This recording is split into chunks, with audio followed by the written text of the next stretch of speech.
네, 안녕하세요. 여러분들의 구독과 좋아요로 이 채널이 유지되고 있습니다. 네, 영상 속도는 1.5배를 추천드리는 바이고요. 이번 영상은 알고리즘 스테이블 코인에 대한 간략한 설명과 그리고 작동 원리 부분에 대해서 좀 설명을 하려고 만들어 보았습니다. 네, 일부 누락되는 코인들도 있어요. 왜냐? 제가 사람인지라 다소 놓치는 부분이 생길 수가 있겠죠.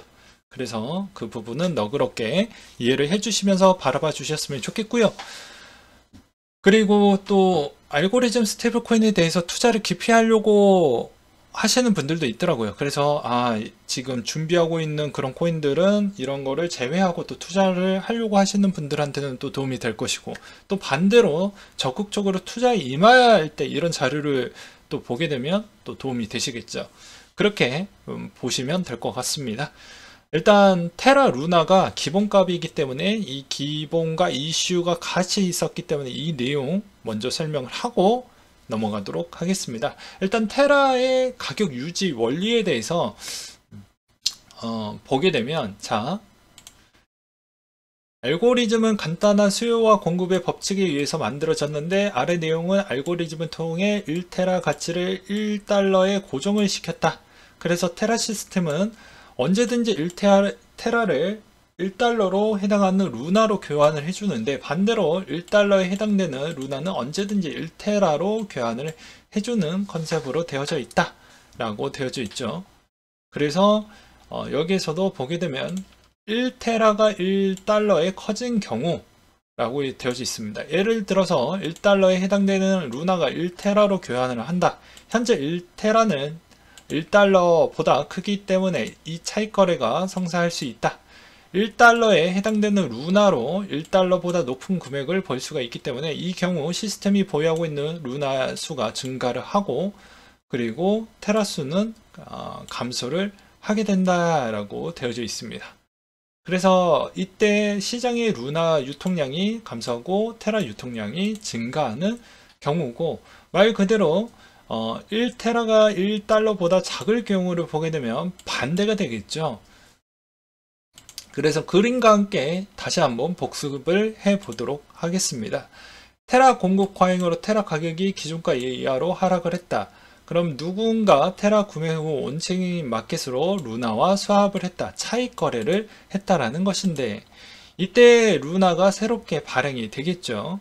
그래서 시스템에서는 스왑된 테라가 소각이 되고, 그리고 이 과정에서 테라의 가격은 유지가 되며 단기적으로 루나의 공급량은 증가한다 라고 보시면 될 것 같습니다. 여기까지는 아마 아실 걸로 보여집니다. 네, 그쵸? 근데 이 컨셉이 일단 이해가 되어야지만, 되어야지만 나머지 부분에 대해서도 이해하시기가 편하시다라고 보시면 될 것 같습니다. 네, 먼저 트론 먼저 설명을 드리려고 하는데요. 트론이 USDD를 출시를 했죠. 5월 5일 기준, 어린이날 기준으로 일단 출시를 했습니다. 차이점은 루나와 비슷한 컨셉을 갖고 있는데, 여기에서 좀 더 보완을 했다라고 보시면 될 것 같습니다. 어떻게 보완을 했냐면, 다른 법정화폐 기반의 스테이블 코인하고 비트코인을 담보로 해가지고 보완을 시켰습니다. 근데 루나는 일단 담보를 비트코인으로만 일단 준비를 했죠. 그래서 여기에서도 트론 다워오는 준비금이 테더, USDC, 바이낸스, 다이코인, 트루 USD 100억 달러와 함께 트론과 비트코인을 보유해 분산된 스테이블 코인을 담보로 할 것이다. 근데 왜 이렇게 다채롭게 준비를 했었을까요? 그냥 어떻게 보면 기존의 달러 기반의 스테이블 코인 하나로만 준비를 해놓고 비트코인 하나 더 추가하고 끝내버리면 끝날 텐데, 이 말의 의미는 어떤 특정의 한쪽에 너무 쏠려져 있는 현상이 결코 도움이 되지 않았다라는 걸 루나로 또 증명이 됐기 때문에 그런 점도 좀 없지 않아 있었다라고 볼 수가 있습니다. 그리고 한때 마케팅으로 또 어떻게 보면 루나가 이자를 20% 줬는데 여기는 자 30% 정도를 준다라고 했어요. 근데 지금 보게 되면 현재 이자율이 좀 낮습니다. 왜 그럴까요? 말 그대로 아무래도 담보 대비와 그리고 차입금 대비를 고려를 해서 비율을 좀 맞추다 보니까 약간씩 퍼센티지가 좀 유동성이 좀 생겼다라고 보시면 될 것 같고요. 한때 패닉셀이 나왔을 때는 40%대까지 올라가는 경우도 있었습니다. 그러니까 어떻게 보면은 너무 고정적인 금리는 라고 주장을 했지만 그건 약간의 광고성이었고 실질적으로 그렇게 완벽한 고정금리라고 보기에는 좀 어려운 부분이었다라고 보시면 될 것 같습니다. 그 다음으로 니어 프로토콜을 보게 되면 여기에서도 보시다시피 테라 루나와 차익 거래로 가격을 유지하는 알고리즘 방식의 스테이블 코인인데요. 차이점은 니오와 테더에 구성된 리저드 펀드의 추가 담보로 안정성을 좀 더했다라고 보시면 될 것 같습니다. 그래서 여기에서도 보게 되면 자, US의 리저브 펀드는 니오와 스테이블 코인 USN을 제외하고 구성하고 있는 펀드이다 라고 되어져 있죠. 그래서 밑에 있는 내용을 또 보시게 되면 크게 세 가지 역할을 수행을 한다. 일단 총 유통량의 100% 담보할 수 있는 중비금, 그리고 펀드 내 자금이 커런시 보드의 메커니즘에 따라 계속 운영되어 USN의 교환 비율을 유지를 한다. 그리고 리저브 펀드에 대한 스테이블 스왑의 활용됨으로써 추가적인 가격의 폐긴성을 강화하겠다라고 했는데요. 차이점은 테라를 발행하고 루나를 소각한 것과 달리 USN은 발행하고 사용된 니어가 소각되지 않고 리저브드 펀드로 보강되는 형태가 큰 차이점이라고 보시면 될 것 같습니다. 그래서 새로운 USN을 민팅할 때 사용되는 니어는 소각되지 않고 리저드 펀드에 보강이 되며 새로운 UST를 민팅을 할 때 사용되는 루나를 모두 즉시 소각하는 테라와 완벽하게 다른 부분이다 라고 보시면 될 것 같아요. 근데 이번 루나 사태로 인해서 잠깐 니오도 어떻게 보면 좀 불안한 모습을 또 보여주기도 했었습니다. 왜냐? 일단은 다 모든 이름 안에 다 들어가져 있는 문구가 뭐예요? 스테이블 코인이라고 일단 들어가져 있기 때문에 야 얘도 그렇게 되는 거 아니야? 라고 일단은 그렇게 되었죠. 그리고 니오도 그때 당시 20% 이자율을 준다라고 이야기를 했는데 지금은 그럴 수가 없죠. 왜냐하면 뒤에 가서도 한 번 더 설명을 드리도록 하겠지만 저기 옆 동네 루나가 20% 이자 장사를 좀 하다 보니까 망했던 컨셉이 좀 있었기 때문에 앞으로도 그렇게 고정적으로 가져가기에는 어려울 것 같습니다. 그래서 현재는 6% 정도 된다더라. 그리고 이제 에이다가 곧 테스트넷이 일단 진행을 하고 있고 DZ라고 하는데 이 Z가 이제 조만간에 곧 출시를 하려고 하죠. 보게 되면 아주 좀 흥미로운 부분이 있었습니다. 보게 되면 이제 Z라는 스테이블 코인이 있고요. 그리고 쉔이라는 리저브 코인이 있게 됩니다. 그래서 쉽게 이야기를 하면 Z는 100개가 발행을 하면 100달러 어치 에이다가 담보가 설정이 되고요. 그리고 에이다 가격 하락을 대비해서 400에서 800% 즉 400달러에서 800달러의 쉔 리저브 코인을 추가로 담보 설정을 하게끔 되어져 있습니다. 그래서 알고리즘 스테이블 코인이라고 하지만 상당히 보수적으로 운영하는 형태로 되어져 있어요. 이 말의 의미는 컨셉을 더 쉽게 이야기를 하면 에이다가 있고 여기에 이제 제드가 있으면 이 중간에 약간이라도 문제가 생기게 되면 여기에 개입을 할 수 있게끔 설계를 해놨습니다. 쉔이 들어가서 개입을 할 수 있게끔 그런 컨셉으로 되어져 있어요. 근데 이 말의 의미는 어떻게도 또 들릴 수가 있냐면 또 뒤에 가서 한 번 더 정리를 해드리도록 하겠지만 상당히 보수적일수록 뭔 말이냐, 나중에 대세 상승장 때 이런 알고리즘 스테이블 코인의 테마가 많이 올라간다 라고 하면 제일 적게 올라갈 확률이 매우 높다 라고 보시면 될 것 같습니다. 이제 국내 프로젝트를 한번 보도록 하겠습니다. 국내에서도 스테이블 코인에 대한 시도 여러 가지가 있었고, 알고리즘 기반의 준 프로토콜, 카이 프로토콜 모두 패깅이 깨져서 저세상 가셨고요. 그리고 작년에 런칭한 코코아 파이낸스, KSD와 다이아 같은 암호화폐 담보 스테이블 코인이었고, 아직까지 잘 유지가 되어가고 있는데 저세상 갈 수도 있어요. 네. 일단은 여기서도 크롬, USDK, 클래튼 기반을 한번 보도록 하겠습니다. 보게 되면, 자, 여기서도 담보와 알고리즘 기반 형태로 하이브리드라고 일단 해서 계속 무언가가 추가가 되죠. 예. 그래서 좀 더 자세히 보게 되면, 발행 초기에는 100% 담보 기반으로 시작을 해서 발행량이 늘어남에 따라 조금씩 담보 비율을 줄이는 컨셉으로 되어져 있다. 그래서 USDK는 스테이블 코인으로 초기에는 100% 담보 기반으로 시작을 해서 안전성을 담보로 했고, 발행량이 늘어나고 프로젝트가 성장함에 따라 점진적으로 담보율을 낮춰서 효율성을 높이는 스테이블 코인으로 되어져 있는데, 약간의 위험성이 조금은 있을 수도 있겠죠. 네. 왜냐, 너무 인기가 높고 너무 많은 사람들이 거래가 한순간에 쏠림 현상이 나왔을 때, 그럴 때는 또 문제가 생길 수도 있겠죠. 그래서 크롬 프로젝트는 프렉스 프로젝트와 벤치마킹을 했다라고 합니다. 네. 그 다음으로 라이즌 9 HDAC이라고 해가지고 보게 되면 스테이블 코인을 발행을 했다라고 하는데요. 담보 예치금 취리히 소재의 스위스 은행이 보증을 해준다 라고 되어져 있어요. 법정화폐 담보용으로 되어져 있고, 금융기관 관련 규제에 따라 은행이 보증하는 것으로 높은 신뢰성이 특징이다. 스위스 프랑 및 유로화로 담보가 되어져, 요새 유로화 가치가 내려가고 있는데 뭐 이런 거는 뭐 일단 옵션으로 좀 설명을 하도록 하겠고요. 일단은 1대1 부분을 좀 유지하려고 했던 컨셉이 좀 재밌었다.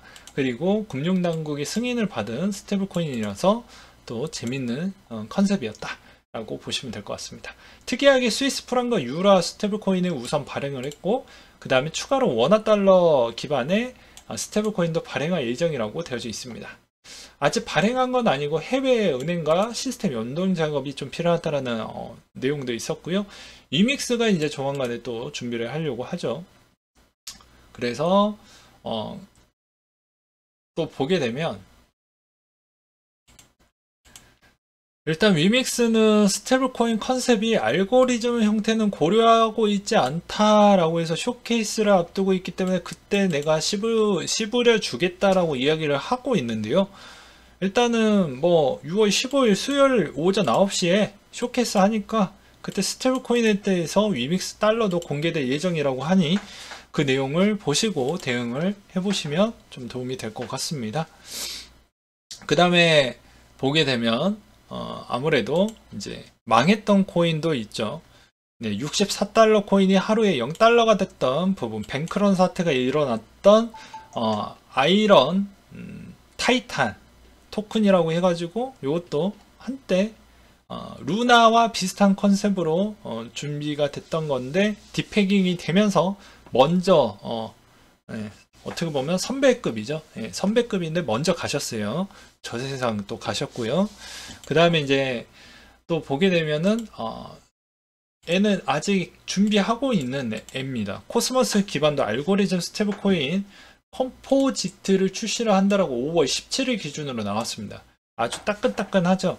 그래서 컴포지트는 미 달러의 패깅이 되며 메이커다오와 담보 메커니즘을 차용해서 이용자가 암호화폐를 담보로 맡기며 그에 상응하는 CMST 발행을 하는 구조이다 라고 되어져 있어요.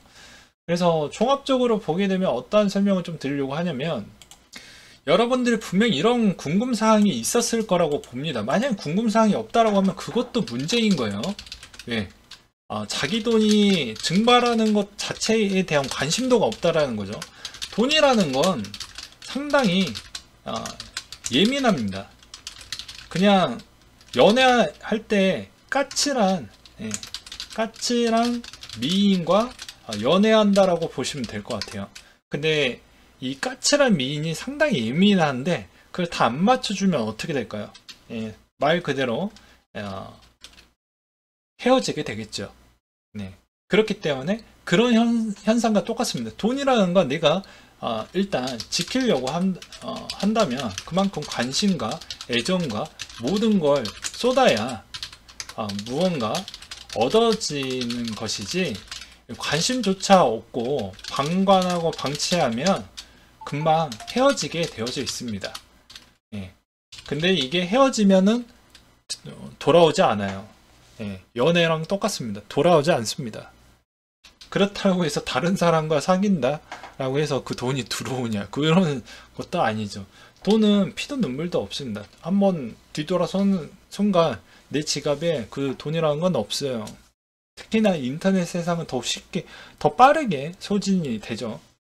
그래서 이 이야기를 잠깐 드렸던 이유는, 자, 알고리즘 스테이블 코인에 대해서 다들 문제점이 있는데 왜 하려고 할까요? 이 이야기에 대해서 좀 설명을 드리려고 했었습니다. 왜냐면 이거는 어쩔 수 없는 단계인 게, 플랫폼 코인들이 좀 더 활용적으로 가려면 어쩔 수 없다. 좀 어렵죠. 더 쉽게 이야기하면 그냥 코인을 안 나오게끔 하려고, 더 많이 안 나올 수 있게끔 설계하려고 하는 것 중에 스테이블 코인을 일단 만들어 놔야, 어떻게 보면은 얘가 너무 유동폭이 너무 크니까 사용을 또 안 할 거라는 거죠. 그러니까는 좀 비슷한 스테이블 코인을 해놓고 여기에 딱 연동을 해 놓으면 그만큼 수량은 적어지고 활용도를 극대화시키면 그만큼 또 가격은 또 올라가니까 투자자들한테는 또 좋은 거고. 그러니까 이런 이상적인 컨셉을 계속 보완을 하면서 지금 준비를 하는 겁니다. 그러니까 이 과정이 넘어가야지 그 다음 여러 가지에 있는 또 코인, 어떻게 보면 그런 관련된 비슷한 컨셉이나 뭐 그 다음에 뭐 또 새로운 무슨 뭐 P2E나 이런 쪽에서도 뭐 무언가를 또 뭐 접목을 시킬 때도 어떻게 보면은 좀 쓸만할 수가 있는 것이지, 이런 형태로 그대로 가는 모양새도 별로 좋진 않아요. 왜 그러냐면 우리는 배웠잖아요. 2018년도 때 일단 가격이 너무 많이 오르니까 아무도 일단 이건 소비자가 팔지를 않아, 거래를 하지 않아. 예, 소비자가 거래를 하지 않아요. 오프라인 매장 가서 만약에 내가 결제하려고 다 준비를 해놨다고 해도 소비자가 거래를, 왜? 더 올라갈 것 같으니까. 반대로 가격이 미친듯이 내려갔어. 예. 그러니까 17년도 때 정점을 찍고 18년도 때가 하면서 미친듯이 내려갔잖아요. 이럴 때는 이제 반대가 되는 겁니다. 소비자는 결제하고 싶은데 반대로 이제 업자나 자영업자 같은 경우에, 업자분들은 또 받고 싶지 않죠. 왜냐면 받는과 동시에 오늘 1시간 뒤에 30%나 내려갔네? 그러면 여러분들이라면 쓸 것 같아요? 그래서 그때 당시에도 제가 그렇게 주장을 했어요. 왜냐면 스테이블 코인하고 그 다음에 어떻게 보면 해당에 있는 해당의 플랫폼 코인하고 좀 나뉘어 놓고 두 개를 뭐 연동시켜두든 뭐 어찌든 그런 설계를 해서 두 개를 좀 나뉘어서 어떻게 보면 사용을 좀 해야 그나마 좀 많이 뭐 현실 세계든 가상 세계든 그렇게 좀 많이 쓰이지, 이렇게 변동폭이 너무 커버리면 못 쓴다. 그리고 그때 당시에도 막 뭐 법정 화폐 뭐 어쩌고 저쩌고 뭐 이야기 많이 나오면서 이렇게 변동폭이 커지면 잘 사용이 안 돼요, 뭐 이런 이야기가 나왔었죠. 그래서 그 이야기에 적극적으로 수용하고 검토하고 막 그래가지고 이제서야 그런 모델링이 나온 겁니다. 그런 모델링이 이제 나왔으니까 그 모델링으로 인해서 이제 고정형이 생겼으니, 고정형으로 인한 이제 뭐 영업이나 마케팅으로 해서 상당히 이제 줄기를 많이 뻗어 나가겠죠. 뭐 지금의 뭐 어떻게 보면 현실 세계나 아니면 가상 세계 뭐 메타버스랑 연결을 해가지고 어떻게 보면 해당의 아이템 상점하고 또 결탁을 해가지고 많이 쓸 수 있게끔 그렇게 해놓든지, 아니면 현실 세계에 가가지고 현실 세계 매장에서는 이제 어떻게 보면 어떻게 보면 1대1 패깅을 해놨기 때문에 안정성을 해가지고 일단은 제휴를 많이 맺어놓으면 많이 쓸 수가 있으니까, 그러면 해당에 있는 그 플랫폼 코인은 변동폭이 있지만 이게 어떻게 보면 연동이 되어져 있으니 가격은 올라가면서 활용도는 극대화가 되니까 이상적인 모델링이 나오는 것이죠. 그런 형태이기 때문에 얘네들이 야 저기 루나가 미쳐 돌아가고 있는데 우리가 알고리즘 지금 하면 분위기가 안 좋은데 그래도 하는 모델링으로 계속 추진하려고 하는 배경은 다 이유가 있는 겁니다. 괜히 미쳤다고 해서 하는 게 아니에요. 다 속사정이 있어서 그런 것이에요. 그래서 이 모델링은 뭐 거쳐갈 수밖에 없는 코인의 진화하는 과정이다 라고 저는 좀 표현을 해드리고 싶고요.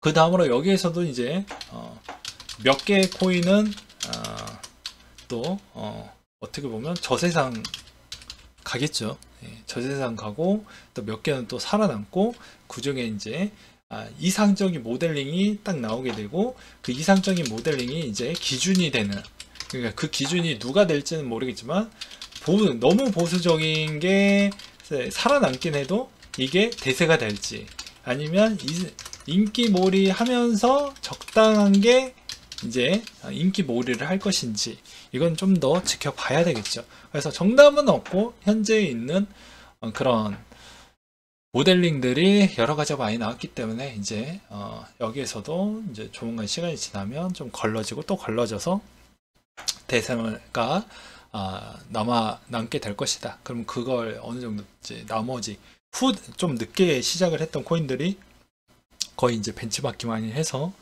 이제 또 진행을 하겠죠. 또 일부 계속 보완을 하면서 진행을 할 것으로 보이시기 때문에 너무 많이 겁먹는 건 좀 과한 거다 라고 표현을 해드리고 싶습니다.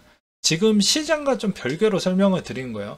지금의 생태계는 이런 방향으로 가고 있다 라는 걸 말씀을 드리는 부분이고, 이제 이 과정은 어쩔 수 없는 과정이다 라고 보시면 될 것 같습니다. 그리고 반대로 이게 대세 상승장일 때도 이런 컨셉을 갖고 있는 코인들이 대거 많이 올라갈 확률이 매우 높습니다. 왜냐면 이게 다 디파이와 연결이 되어져 있기 때문에 어쩔 수가 없습니다. 디파이 생태계가 그럼 더 확장이 된다라는 모델링하고도 또 겹치게 되어져 있거든요. 그러면 당연히 더 많이 올라갈 수밖에 없는 구도가 되겠죠. 기존의 시총 대비보다 더 많은 화력을 보여주려고 하면 어쩔 수 없이 알고리즘 스테이블 코인을 채택을 해서 가져가야지만 그 다음에 대세장이 온다라고 해도 파격적인 상승이 나오는 거지, 그렇지 않으면 또 거기에서도 또 갈리게 될 것입니다. 네. 그래서 지금의 시가총액을 보게 되면 과거 2018년도 대비에 1위부터 10위권에 있는 코인들 대비와 그리고 매년마다 코인에 따른 순위가 매번 바뀌고 있죠. 네, 그런 점을 좀 보시길 바라겠고요. 그리고 플랫폼 코인은 언젠간 비트와 이더리움에서 특히나 이더리움이 언젠가는 비트코인을 챙기는 경우가 일시적으로 나올 확률이 매우 높습니다. 네, 그건 이제 플랫폼 파워이기 때문에 대세장이 나오면 뭐 계속 유지를 한다라는 라고 보기에는 좀 더 많은 시간이 필요할 것 같고, 일시적이더라도 한 번은 제낄 것으로 보여집니다. 근데 지금은 하락 시장이기 때문에 당장 제껴진다라고 보기에는 어렵고, 이제 뭐 다시 대세장이고 플랫폼이 더 활성화될 때 그제서야 좀 제껴질 것 같아요. 그리고 비트코인은 비트코인의 고유한 부분으로 아마 자리매김을 할 것으로 보이기 때문에 그 점은 이제 좀 나뉘어서 봐볼 필요성이 있습니다. 그러니까 지금 같은 경우도 상당히 시장이 안 좋아지면 플랫폼이 구현화가 잘 안 돼요. 활성화가 안 돼 버리고 다 같이 얽혀져 있기 때문에 다 같이 그냥 죽어버립니다. 근데 비트는 또 그렇지는 않거든요. 물론 또 이제 야 WBTC도 있잖아 이렇게 얘기하면 저도 할 말은 없어요. 근데 그 물량이 뭐 얼마나 된다고, 예, 이렇게 이야기하면 반론은 좀 되긴 하겠죠. 그러니까 그런 형태로 좀 보시는 게 좀 깔끔하다라고 해서 이 정도로 좀 끊어서 이만 여기까지 이야기를 좀 하도록 하겠습니다. 네, 그래서 많은 도움이 되시길 바라겠고요.